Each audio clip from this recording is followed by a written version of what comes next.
paint Wally. Yes, today we are painting Wally, and we are using acrylic paint. To start out, I'm going to be doing the sketch. And the sketch is my favorite part because this is the part where you don't have to worry too much. You don't have to make the lines perfect, and you can just scribble it. Get a general idea of where you want the colors to go, and before you know it, it starts to look like something, and it's really exciting. Then we get to the painting part, and this is the undercoat. So I'm just mapping out where I'd like the colors to go roughly, making sure I'm mixing the right shades for what I want, and I'm not doing any detail work at this point because I'm going to be painting over it. I'm just trying to color match the best that I can for what Wally is. And Wally has a lot of orange tones, red tones, purple, hidden greens, as well as blue. And something that I found really interesting while painting Wally is discovering that his whole top portion has cooler tones of color. So you have blues and greens and purples, and then as you go down Wally's body into the square box shape, the tones become more orange and red and saturated and warm tones. And the reason I find this super interesting is because it means you're automatically drawn to the cooler tones on the top of Wally where his eyes are located, so his eyes are inviting and have so much emotion in them. Pixar, good job! Pixar Animation Studios has long been celebrated for its ability to create visually stunning and emotionally captivating animations. And I have to say, Wally is a masterpiece, a true masterpiece. It is so top tier, and I cannot believe it was released in 2008. Whoa. In case you don't know, it's a futuristic tale of a lovable robot. What a brilliant idea. And in the film, you follow his journey throughout a desolate Earth. And how Pixar managed to make that plotline into a heartwarming story is just a true testament to the studio's creativity. I am using acrylic paint for this painting today, as I mentioned before. And I'm layering tone after tone after tone, building on the color, and not worrying too much about the blending part of the eyes, especially on his body portion. Wally definitely has that scrapyard look, which means there's lots of rust, lots of imperfections, dirt, there will be dirt, and there's not too much shine. Part of the eyes, which I think that's what helps the eyes stand out even more. The shine on the character's eyes can really bring them to life. And the fact that Wally's eyes are lenses but still able to convey emotion, oh my goodness. Artistically, I just can't get over this character. Background point. Yes, I did paint the character before the background. This is okay because I'm going to go back and repaint the character anyway. I can paint the character first. It's alright. When it comes to your art, you gotta do it your way.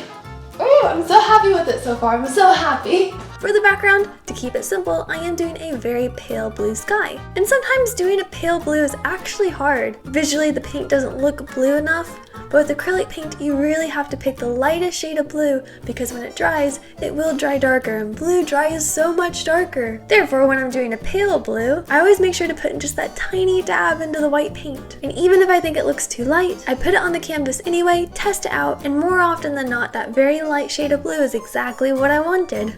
We do want Wally to be on some ground here, and I want Wally to be back on Earth. And Earth has vegetation now, so I'm adding grass and rocks.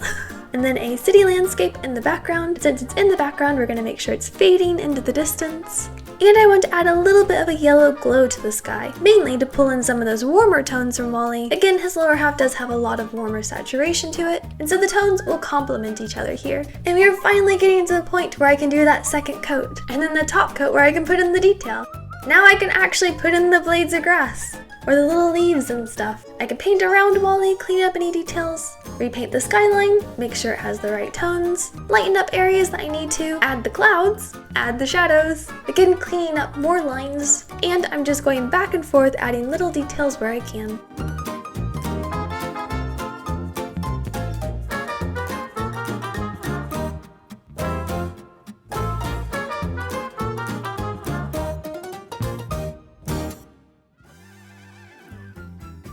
And you might notice we're still missing a very key point to this painting. Oh yeah, we're missing Wally's name. Yes, I did save his name for last, because that's the very last thing that needs to go on. I wanted to make sure all the details were underneath and the undertones were on first, before we added the text.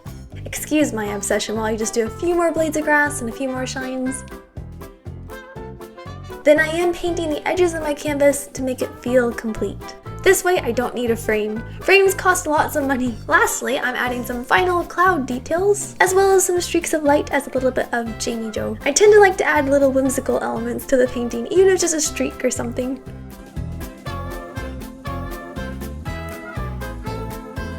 And then we varnish it. For the varnish, I use a clean brush, I tend to pour the varnish in the center of the painting, a good amount of varnish, because you can always scrape off the excess, save it for later, but you do want to make sure you have enough varnish on the painting to cover it completely and have it look really nice.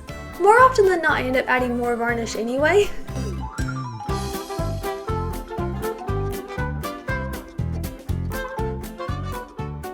And here we are, the finished Wally. Thank you for watching this video where I paint a small waste collecting robot with a very big heart.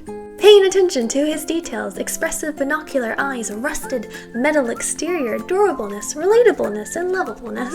And do leave a nice comment down below of what I should paint next. Will it be Eve? Should I paint Eve? Does Wally need Eve? Yes, but do leave a comment or just like the video, share the video because it's a massive help to me. And if you're not subscribed already, please subscribe. But really though, if there is something else you'd like to see me paint, please let me know and I will catch you next time. Bye, goodbye, bye.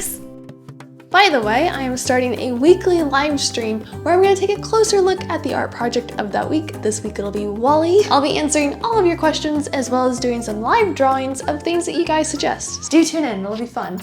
Welcome to the bonus content, hopefully a way for you to help me out here. This is the same exact painting, but fully sped up. I normally do paintings like this. I put it 20,000 times the speed, and I make it really quick, under 2-3 minutes, and that's my normal style. Obviously, the majority of this video, the first half, I painted slower. I painted more in real time, and I kind of merged in between the sections of the painting, and it's just a different editing style. And so here is just the normal sped up painting process. And I do really want you guys to let me know which version you prefer because it'll decide my content going forward. Do you like seeing me paint more in real time, or do you like having it be quick, peppy? Do you like voiceovers or do you like music? All these things are really helpful for me to know because I want to do better and I want to make better content for you guys, things that you will enjoy. So please do leave a comment of what I should be doing and what you'd like to see from me, as well as other project ideas and things that you enjoy the most. If it's painting, let me know that. If it's DIY projects or house projects, if it's something I've never done before or the art challenges, I want to try those too. But I am making content for you guys, so let me know what you'd like. And is it weird to watch the same painting twice? The thing is, with the slower version, I had to cut out sections to make it slower, whereas this one, it has all the speed process. You get to see every paint stroke, but it's really quick, so I don't know what's better or what's not.